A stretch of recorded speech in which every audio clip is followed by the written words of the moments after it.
Hello, everybody, and welcome to this edition of the Taking Control of Your Diabetes podcast. I am one of your hosts, Dr. Jeremy Pettus, joined as always by my good friend and colleague, Steve Edelman. And if you're just tuning in, Steve and I are both endocrinologists. We work at University of California, San Diego.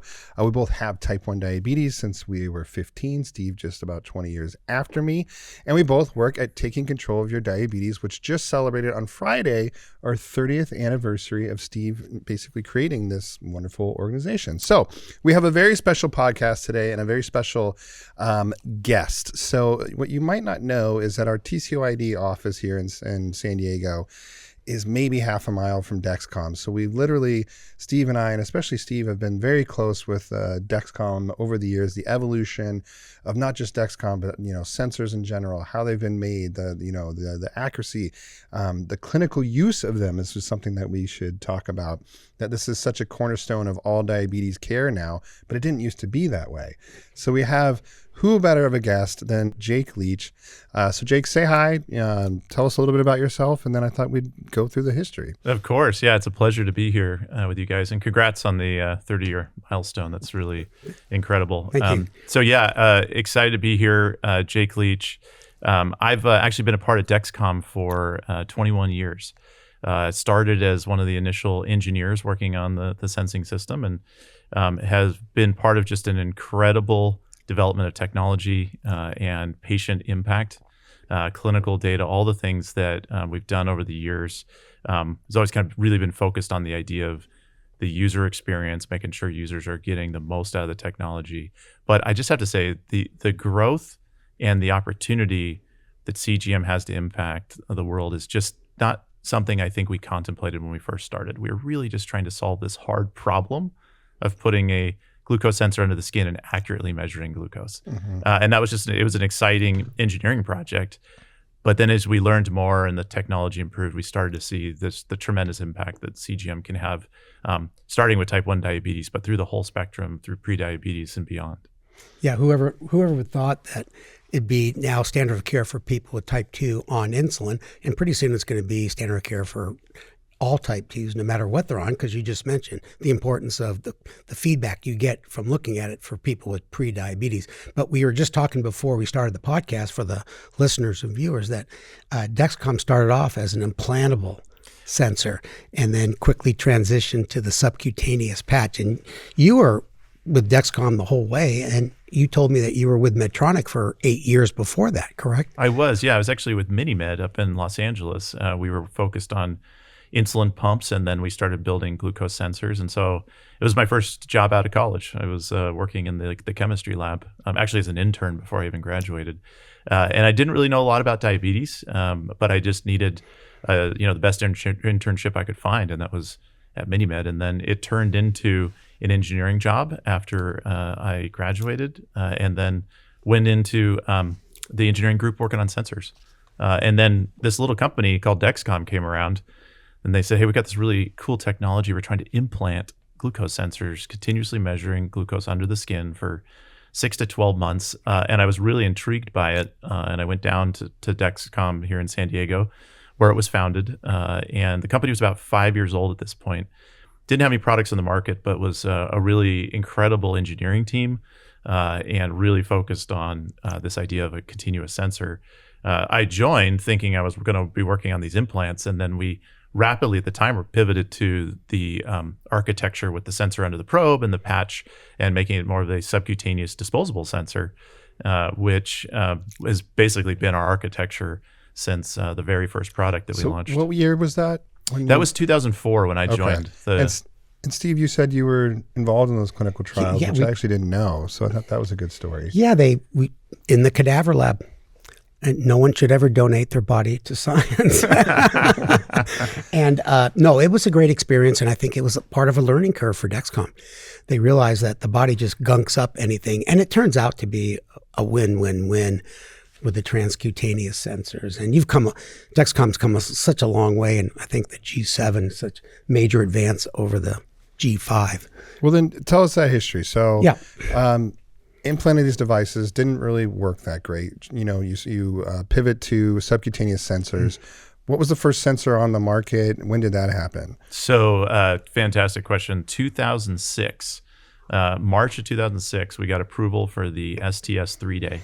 And what that basically was is we'd taken all the learnings from the implant sensor, which in general, we got about 70% of those implants to work reliably, but then the other 30%, we couldn't quite get them to accurately measure glucose for the long run. And so we kind of said that's probably not going to work out as a product, especially an implant. Also, the other thing too is just the engineering time it would take to determine if a 12-month implant was going to work for 12 months. It's 12 months. Yeah. With these short-term sensors, we started doing these turnaround studies that were 3 days old. We could do a study, we could learn from it, and then we could start another study the next week. And so the rapid evolution of the technology really occurred when we changed the architecture to something that was much shorter duration. And so that first product, this STS 3-day there was so many things in that product that it was just, we had to figure out how to do it as fast as possible. We had this receiver device. Funny note about these receivers. So this is before smartphones had Bluetooth, before smartphones existed. We had the display device, kind of looked like a finger stick meter that showed you your glucose. When we first started building those, we actually took Motorola pagers and we took the electronics out of them and we developed our own version of the circuitry that could read the readings from our sensor implant and put those inside these Motorola pagers because we didn't have an engineer that could design a new whole housing. And we were a scrappy little startup trying to save money. So the original receivers that people used in some of the studies looked like a pager. And then we went into a new design sequence and we built this oval-shaped receiver. Some people called it the Tylenol just because it was reminiscent of a round Tylenol capsule. And so that product in 2006, we launched it, and it worked well for some people, and others it really wasn't accurately measuring glucose. I think the MARD on that product was about 26%. So that really means that it was within 26% of the reference on average.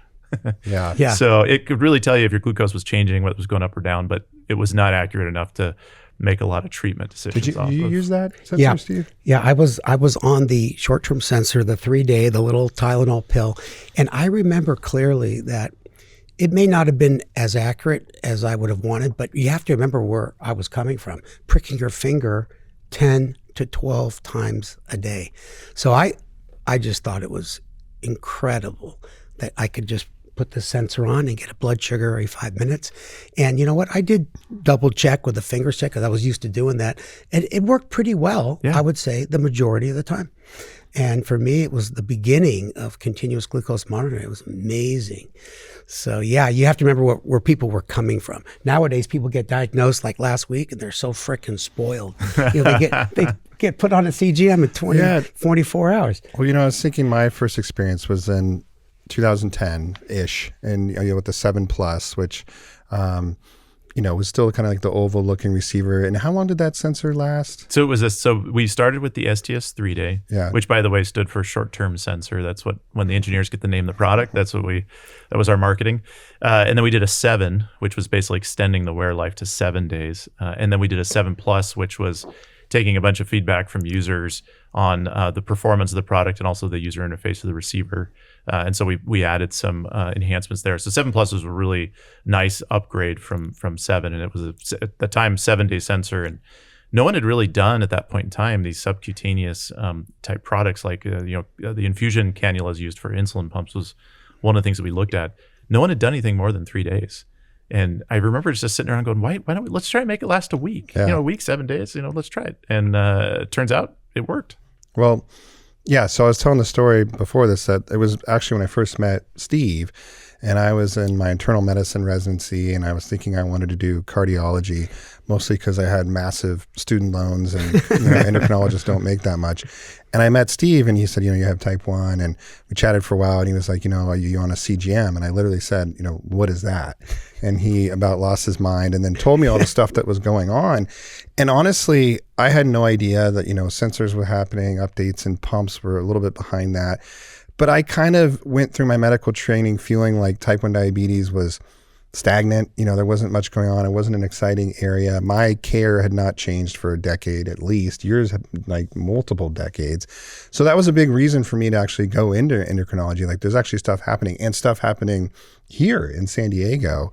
And so I got on the 7 Plus, but I think it's also interesting that to get it prescribed and to get it covered was just a nightmare. I mean, first of all, I had to go see a physician who didn't know what it was. It was tough to get covered. They gave me this huge logbook to fill out, times that I had, blood sugars less than 50 to kind of justify getting it. And I'm saying this because that obviously has changed. Like when these sensors first came out, I think they were viewed as like, they're kind of niche. They're like, you don't really need that information. And actually on the medical side, it was very much, patients shouldn't have this information. Too much information. Yeah. They're going to be looking at their glucose all the time. Oh my gosh, they're going to be adjusting their own insulin doses. Oh my Heaven God. forbid. And they're going to have car crashes and all these things. And we didn't know at the time how that would pan out. Of course, we know now that CGM helps people stay safe and less hypoglycemia and all these kinds of things. So what was the company's or your feeling when these products first launched? I guess one, from kind of the technical side, and two, from the headwind you were facing, I suppose, in diabetes care. Yeah, I remember vividly the day that we unveiled some, internally in the company, we unveiled some clinical data that just basically when we saw it, we were like, we got it. And it was a study where we blinded the sensors for a week. So people wore multiple sensors and then the data was blinded. So they didn't get to see it. They just knew they were wearing a continuous glucose monitor. They had no idea what the data was. And then we unblinded it and started showing them real-time glucose data. And the dramatic increase in time and range and the reductions of the hypos and the hyperglycemic events in just the matter of a couple days when you turned on the real-time data. And these, we didn't give them any education. This is early days. These things, we just cobbling them together. But when they got the real-time feedback and started obviously adjusting their therapies and the food and everything they were doing, having data they'd never had before, this real-time glucose data, we knew that this was going to work. Was it a switch study? Confident. Is that what that was called? I remember seeing these slides. There's been a bunch of them.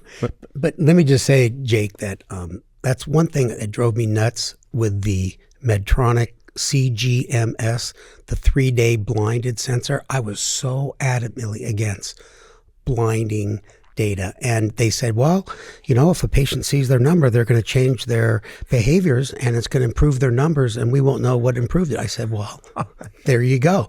And I remember debating Ian Bloomer. Well, and real quick, just to make sure people know, blinding means that people would wear these sensors, but they wouldn't see the numbers. That's right. And they would have to take it to father or doctor to interpret, and see their information and then tell them what to do. And that was kind of the initial use of this, like as a way. Just poke them in the eye. Yeah. So they can't. And so there was a huge debate. We actually wrote several articles about it, blinded versus unblinded. And, our stance was always that blinding was, unethical even, that like, why not show people this information? But that was a huge debate. So sorry. No, that's it. And I remember having to debate this issue. And there's one paper that's in the medical literature about the first recorded, passing away of a type 1 called dead in bed syndrome, where that happens. I don't want to get too morbid on the podcast here, but he was wearing a blinded CGM. And sure enough, they documented him going down and his body tried to fight back a little bit. Blood sugar came up a little bit and then he passed away. So, I mean, that's the ultimate wrong. And if it was unblinded, if he saw the information, he would have been alerted to it. And, that's just crazy. Yeah. So anyway, you know what? It's all part of the evolution. And you're right, Jeremy. People were writing, it's way too much information for patients. And that actually occurred when finger stick chem strips came out from urine testing.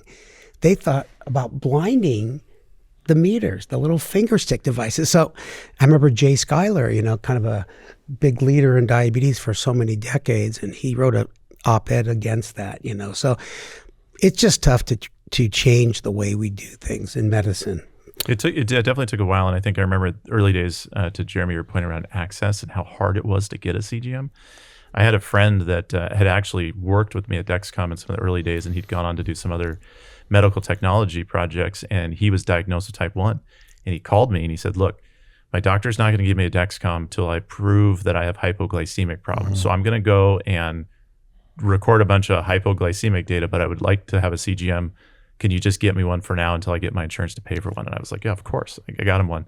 But just the fact that he had to go through this hoop of, I'm going to prove that I have hypoglycemia and have to document it to be able to get the tool he needs. I mean, it was crazy. That's exactly what I had to do. And of course, I made up a bunch of numbers, like, well, yep, I was 50 yesterday and 45. Well, I gave him different colored pens and crayons. So it wouldn't look it was the same one. But I mean, on the flip side, like, if you want me to have a severe hypoglycemic episode right now, I could. Like, why should I have to force myself to do that to get this therapy? But anyways, all right. So this was, early days and a lot of work to be done. And honestly, Steve, I think like a big thanks to Steve. I would say outside of Dexcom employees, maybe nobody as important as Steve Edelman is like really being a voice for getting CGM going and kind of an advocate for that. And because we're talking about it like it was these old crazy days, but it kind of was in the sense that like this was a technology that was not quickly adopted, and here we are just not being able to live without it now. Yeah, well, thank you for that. But, having type 1 myself, I think I really could realize the importance of it, probably more than someone that doesn't have diabetes. So then, I don't know, maybe catch us up, Jake, between, let's say, 2010 and now. There's all these iterations, G4, G5, G6, more clever naming, by the way. So anything jump out at you, like in that evolution that like we should highlight? Yeah, funny thing about the Gs, we actually called the first product G1 and G2 and G3. And so G4 was finally, internally we called it that as an engineering team, but finally the marketing team then adopted the engineering speak with G4. And so G4 was a huge product for us because it was the first CGM that had the accuracy and performance. It was still calibrated. You still had calibrations to it, but it really met the needs of a much broader population than say what 7 Plus did, just because of some of the fiddle factor and some of the usability and the reliability of the product. And funny enough, G4 started out as mainly a manufacturing project in terms of how do we make sensors, in a little bit more scalable way in terms of the way we put membranes on the sensor wire. And it turned out that the better we got at making the sensors, the better the performance we got out of them. And we made some changes in the materials. It was a big leap. And really the fundamental material stack that we use, even on the G7 today, a lot of its roots trace back to that original G4 development. And that product, again, it's still before we have smartphone integration, but that along with access and insurance coverage, people were really starting to listen to, the Steve Edelmans of the world around the advocacy and how this product works, and the insurance companies started paying for it. And so those two things really started broadening the adoption of CGM, the better technology and the access. And it's really just from there, it's grown and grown. G5 was a big advancement around smartphones. The thing I remember a couple things about the G4. First of all, it was a cooler looking receiver. It was like a square, kind of a rectangle one. Versus the oval, which was pretty big and bulky. I mean, you had to calibrate it. We forget now that was a thing, so twice a day you had to actually enter a blood sugar. And then, everybody wanted it to go to the smartphone. Everybody wanted it to go to the kind of the cloud that didn't exist yet. So you could get this little dock for the G4, which was like the initial share, right? Yeah. That you could plug it into this dock at night. And, or I guess whenever you weren't using it, but primarily at night, and they could go to people to kind of follow your blood sugars. So I remember that being kind of a big deal. It was the Share Cradle. Yeah. And we developed it, and it was the first time that a class 3 medical device, which is basically like the highest level of oversight at the FDA for medical devices. These are things like heart valves and brain implants. They're all in that class 3. At the time, CGM was also in that category because they were still trying to figure out exactly how to treat the technology. It was the first time that type of class had ever been connected to a smartphone. And it was very purposeful for us. We knew we wanted to get to full display on a smartphone. You don't have to carry your receiver device. You just everything on the smartphone, because we knew we could do the remote monitoring, the convenience, all the computing power. But we knew we couldn't get there in one step. So we went and we did the Cradle, which was the idea was you can charge your receiver, but it also pulls the information out of the receiver and puts it on your phone so it can go to the cloud, so then loved ones can follow you. Mm-hmm. And that technology, we really actually only sold, I think there was about 1,800 of those Cradles that we sold because we quickly built the Cradle technology right into that cool new receiver. And so you didn't need the Cradle. But funny story, I remember when we first started doing clinical studies with that receiver Cradle, one of the kids that was wearing it was in college. And he said, hey, I love this thing. My mom really likes it because every time I plug it in, the data suddenly populates on her phone and she knows what time I got home. Yeah, that's the thing with Share, right? It goes both ways. Like, people can see your blood sugars. And, but yeah, so to me, the next big thing was then the G6 losing calibrations. But it seems like you wanted to talk about G5. What stands out there? So G5 was the first time we connected the CGM directly to a smartphone, and it was your, as we call it in engineering speak, primary display. So there was no other device. And the big thing around that was you had to prove that you could reliably do the glucose alerts that alert users when their glucose is low or high, that you could really reliably do that on a smartphone. And that was no small task. And that so really was the big development of G5 was how do we ensure that the safety and effectiveness is in this product that is on really a platform we don't totally control. iPhone at first and then Android quickly after that.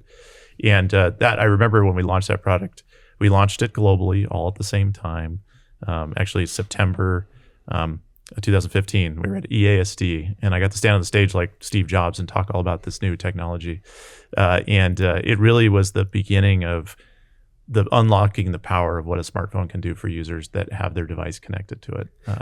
And in the development of that product, we made a very conscious decision that's worked really well over time, which was the idea was the device on your body, the patch, the wearable, it is where all the intelligence is for glucose. And so what that allows you to do is it allows your CGM on the Dexcom to connect to your smartphone, to an insulin pump for automated insulin delivery, because we also were doing insulin pump integrations at the time, starting to get towards closed loop. So we knew that was important, but people still wanted Share Follow. And then ultimately it led to our ability to connect directly to the Apple Watch. So people have that extra convenience of just having the glucose on your watch and not having your phone with you. That was all really foundationally developed in the G5 days, which was, way before, the smartwatch. Well, yeah, I remember this too, because this was back in the day, this was pre-COVID still.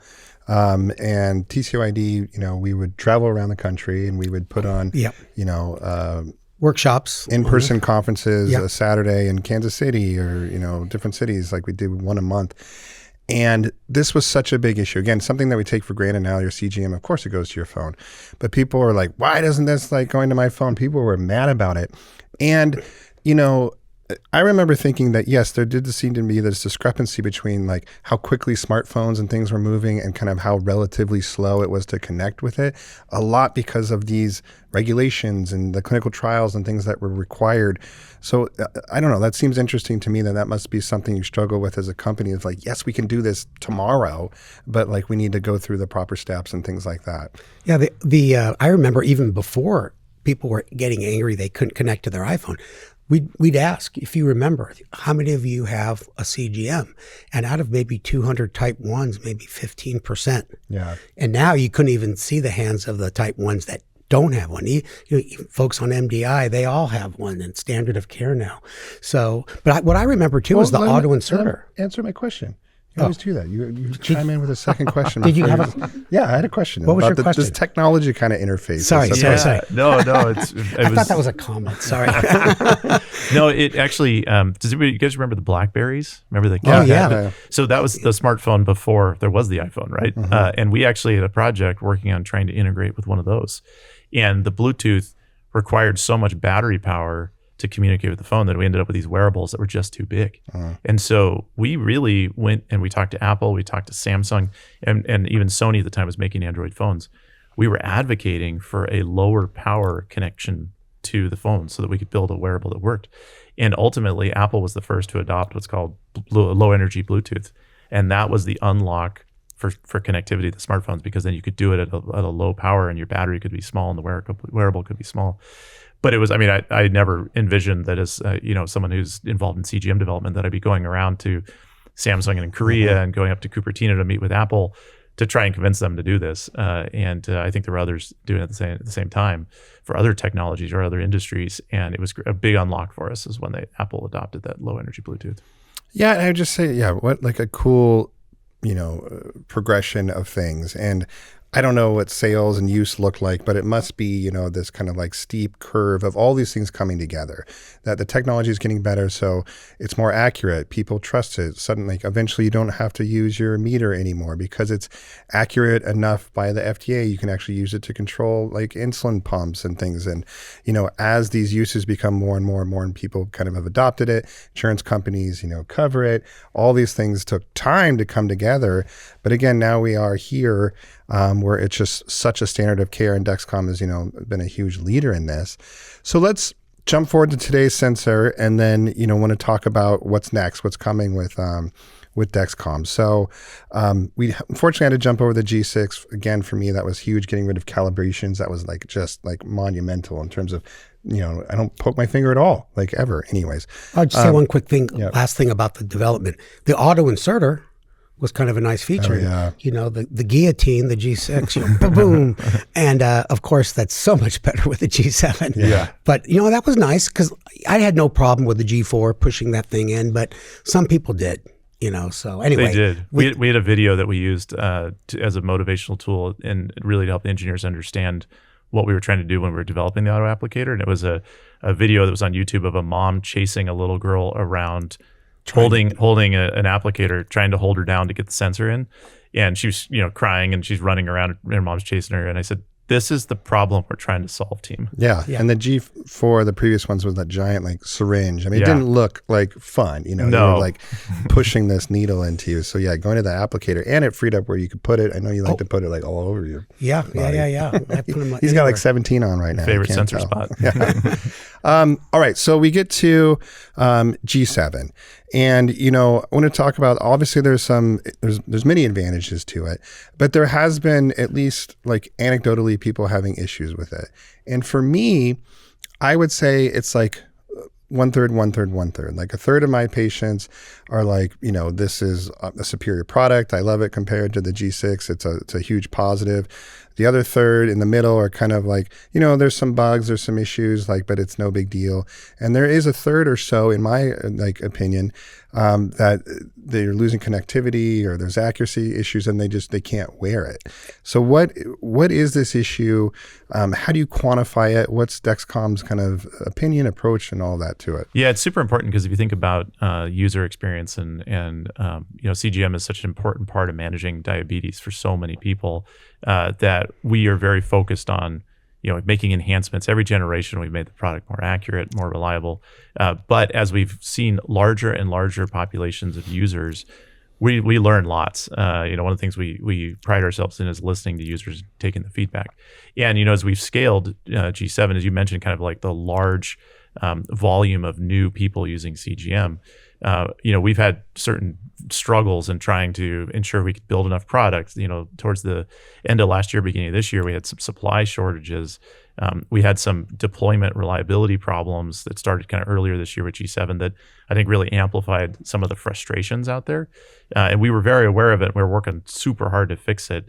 And at the scale we operate at, there were, people were having those experiences and getting those sensors. And so we spent a lot of time focusing on how do we make this system as reliable as possible. And so there definitely have users have experienced some challenges. There's, as you mentioned, there's lots of users who are having a fantastic experience, but our focus right now is making sure we know everything that people are running into and that we're on top of resolving it. And then the other thing too, I think that we've also learned, again, this idea of continuous learning is when people call in, when they have an issue, how our tech support talks to users and manages that and makes sure that they have a great experience. And if they need a replacement, they get the replacement and they get it in the time frame. And I think we've made some mistakes in the way that we rolled out some of the support policies around how we replace sensors. And I think with good intent, we always had the positive intent, but just the way it came across, and we learned a ton from that. And so one of the things I want users to know is that we will replace any sensor that doesn't work for you. There's no limit, there's no cap on those. And if you need a sensor overnight, we're going to ship it overnight. I think that's also been something where users have had hard time accessing sensors. It's my last sensor. I've got an AID system. We understand how critical it is if you need a replacement for us to get it to you. And so that's something that I'm ensuring that our teams are doing everything necessary to ensure people can get the sensor replacements they need. Jake, I was going to ask, is the problem fixed now? I know that when I spoke to Kevin Sayers, your predecessor, the way he described it to me was that you're producing a ton of these things. You bring in parts from a lot of different companies, and at some point, some of them were defective, and a bunch of sensors got out into the world, and that's part of the problem. I'm sure you know it 10x, but the bottom line is the problem fixed, or will people still be experiencing connectivity issues? It's a good question. So, and I'll talk about the connectivity issues too. When it comes to sensor deployment and reliability, we fixed it in the factories. And so there are still very small, and again, we're talking about like small single-digit percentages of these problems, but when it's more than it was before, people feel it, and it can be very frustrating, right? So we fixed it in the factory, but then there are still sensors out there as we kind of move through the huge volume of sensors. There's more than 4 million sensors are used in a week, right? So we're talking about, we have over 3 million customers and growing, and that doesn't even include the Stelo product, which is also rapidly expanding. So we are getting through it very quickly. CGM technology is not perfect, and we know that. Every iteration of the technology, we work to make it better. And so people can still have issues, and the goal is to make sure if they do run into an issue that we've got the technology to replace it. But when it comes to those deployment issues, we're seeing it come down pretty dramatically. Our warranty replacements are actually lower than they've been, and they've been on this slow decline in terms of the number of sensors we have to replace, basically because we've continued to improve the technology from where it started. But there's still plenty of work for us to do to make this technology further more reliable. We've got our 15-day product coming out soon, which extends the wear life. And so still lots to do when it comes to making technology better. Well, let's talk about kind of what's coming next, and maybe starting with keeping with glucose for now. Tell us, about the 15-day, and then what's next? G8, where's glucose sensing at Dexcom? Yeah, it's incredibly exciting. We've got our 15-day sensor, which is the longest lasting CGM, the most accurate. It has a further enhancement on the performance of the algorithm that's in the product. And so we're launching that imminently here. Patients are going to start. We've already got some wearing it, but we'll have some more. We're happy to shortly. beta test it for you. Oh, anytime. Yeah. I'm wearing one right now, actually. Oh, good. Well, Jake, we always get frustrated with people without diabetes. We're glad you're wearing it, but then, we have fellows that wear it and they're like, oh, I went up to 103. We're like, oh, boo-hoo. Yeah, not only am I wearing it, but I literally am using the receiver. Oh, wow. I use the receiver myself. But let me ask you, is it 15 and a half day or 15? Yeah, it's 15 and a half days. So it still has the grace period on it that allows you the convenience of changing your sensor when it's convenient for you. So that it's 15 and a half days, the extended performance. And then also there's a lot of software updates too that we're putting out. So we're going to launch 15-day here shortly. And then we're also going to, shortly after that, put out a feature called Smart Basal because we have so many new users to CGM that are basal insulin users, either initiating basal insulin or someone who's trying to optimize their daily dose of this long-acting basal insulin. So this is a type 2 It's type 2 product? population, yeah. And so that is really around helping their physician and them titrate to a dose safely. You don't want to experience hypoglycemia, but you want to get to that dose that really helps you keep those blood sugars lower. And so that insulin algorithm technology is implemented in G7 as well as in the Clarity software that. So what does that look like? They get a little ping, hey, consider increasing by 1 unit, or how specific is it? Or does it talk to your doctor? What does it do? Yeah, so basically the physician enters in the order. So they kind of put in what's the starting dose that they want that patient to start at, what's the maximum dose allowed, and then how much do you want it to be able to increment per day? And then basically puts that into Clarity, and then that is sent to the user, and it gives them a recommended dose for the first time, and then you acknowledge that you took the dose. It has a reminder built in. The physicians really like this idea too, where you could remind the user to take it. That's cool. And then the CGM can help show the impact of taking insulin versus not.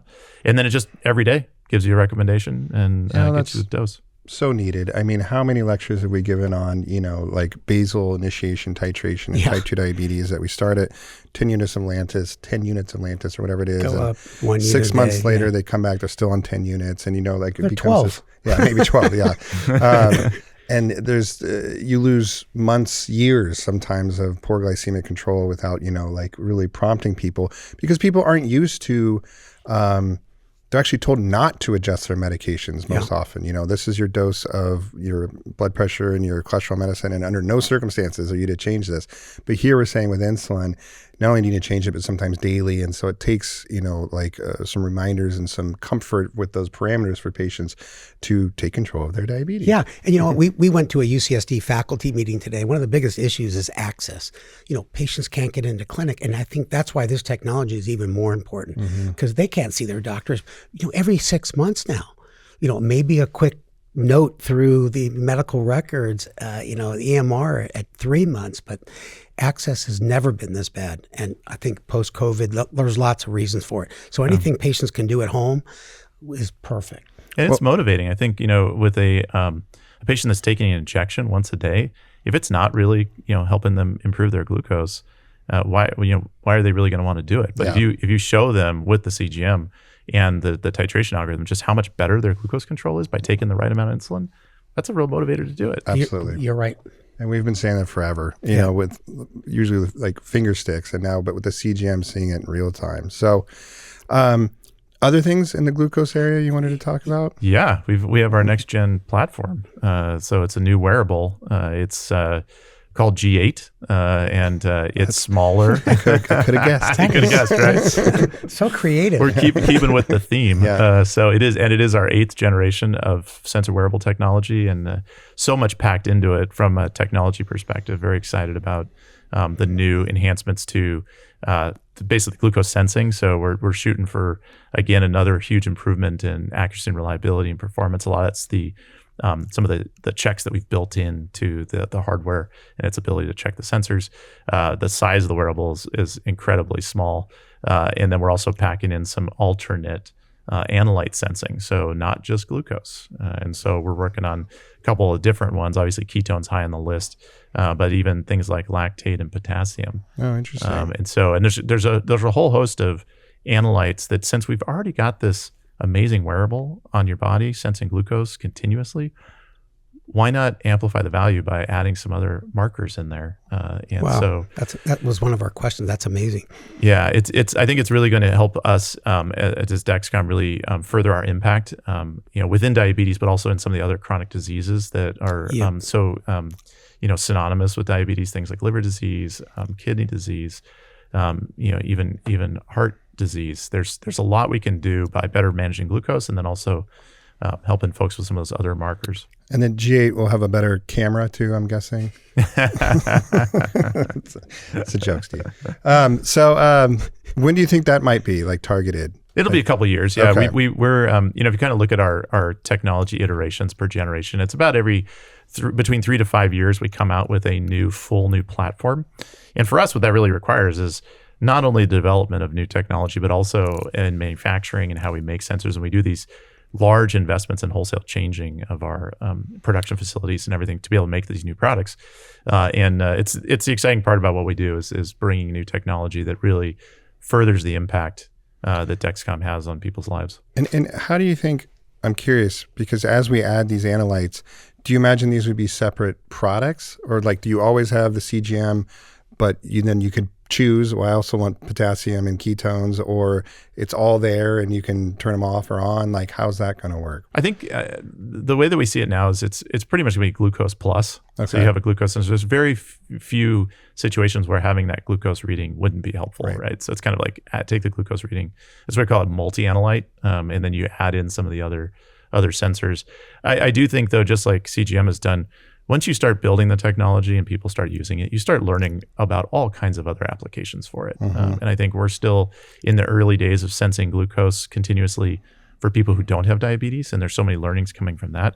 Yeah. And I think there's still much more to come as we look at these other analytes. And even ketones, there's a diabetes use case there that's important, but there's also a lot of use cases outside of diabetes for ketone monitoring. Oh, for sure. Jake, one thing you should just mention briefly about is people don't know about this new software update, the smart food logging feature, because I didn't even know about it. I haven't played around with it, but tell us what it is and how could it help? Sure. So both in our Stelo product, which is our over-the-counter product, and our G7 product, We actually launched this in G7 first. So in the mobile app update, when you go to add your meal, so not very many people would actually, some people start out logging a lot of stuff, but then over time they kind of lose interest in it. But if you go into that menu now to log a meal, there's a button for the smart photo meal logging, and you literally can take a picture of what you're about to eat, and it uses AI technology to analyze the meal, and then it will pre-populate it into your history log what it is you ate. And it's really detailed, and I've done all kinds of fun experiments with it, testing what it can recognize, and it does a pretty good job. And it gives you like a carb count too, or it doesn't. Did you know that? I didn't know this. No. Yeah, we kind of launched it in stealth mode. It was a new feature, and really one of the important aspects of the progression of the feature is for it to start giving you macros like carbs. Today, what it does is it gives you the good description, records it, and then also pairs up your glucose excursion. That's cool. That you experience from the meal, whether it's a good one or a bad one, or big excursion or not. It pairs it up with the meal and saves it. It also puts it into clarity so that if your physician's working with you on a treatment plan and kind of says, "Hey, what happened, last Tuesday or this," you're not going to remember. What the hell did you eat? Yeah, and you're going to look at a glucose graph that's kind of like, okay, I don't really know. But now they have a full description of the meal, and so there's that, and there's also the ability to log the insulin. And I'm thinking on the research side, which I do a lot of, that's always been a big bugaboo for us. Like, how do we capture what people are eating? And like, this sounds like a great Just step. Take a picture, and like you can start pairing it with the CGM information. So as you're saying this, I want to ask you kind of like pie in the sky next 5-10 years, because so much is happening right now. We can take pictures and analyze food, like AI with all the data that exists with CGM, ketone levels, insulin pumps getting, they're accurate enough to deliver insulin. Like, what do you see as maybe one or two of the big things that you're hoping for in the next 5-10 years? Yeah, one of the ones that we're pushing and driving and really looking forward to is just the continued access to CGM technology. There's over 600 million people in the world that have diabetes. Very few of them actually have access to CGM technology. And so that ability for people to use the technology, for us to continue to improve it, lower the cost over time, like all those things that allow the global population to really manage their diabetes and take care of it, is really one of the things that keeps me, it drives the company, driving that access. And the way that we do that is both through advocacy and producing the clinical data that proves the value of the CGM, which we've done a lot of that. We still have more to do. But it's also on the innovation side.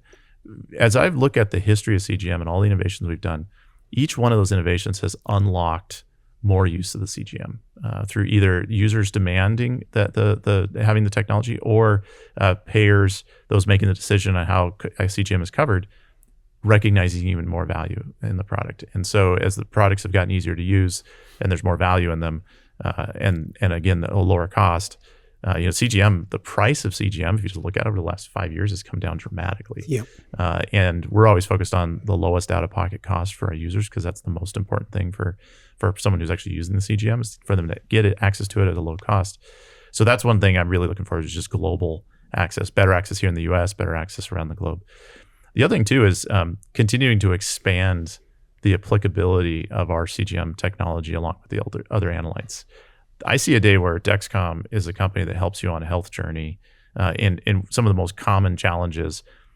A lot of it is around nutrition, glucose control, ensuring activity levels. There's all these things we can do to help someone make a slightly healthier habit. We're not talking about like completely changing everything you do, but if you can help reiterate a healthy habit for somebody that helps them, live longer, have a better life. I mean, that's really one rewarding, and something I think it's truly possible with CGM technology and wearable technology in general, combining it with AI technology on the software side. Yeah, and you mentioned this earlier, but so many other conditions that are associated with diabetes are silent, heart, kidney, and liver disease. And if there could be some analytes that can, have someone's red light go off and then they speak to their doctor, you could address these issues long before they get serious. So, I mean, that is amazing to me. Yeah, I'm just thinking that, as we've talked about this evolution, it started to kind of with proving that this actually mattered for this individual patient, that it helped them control their blood sugars or whatever it might be.